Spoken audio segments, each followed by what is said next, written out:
از بس که نازنینی و نازت کشیدنی است.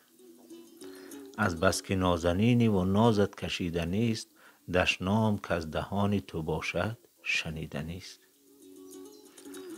افتد اگر به ماه رخت چشمی آفتاب، تصدیق می کند که چنین روی دیدنی است.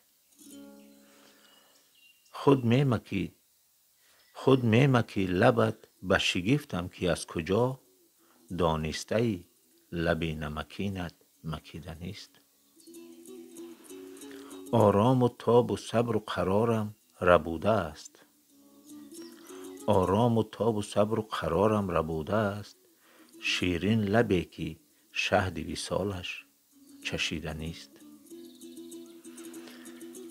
این سرود را استاد ساربان به فکرم خواندگی است و شعر است که باشد نمیدانم. اگر کسی میداند که شعر از کدام شاعر است در پایان در کامنت نویسید.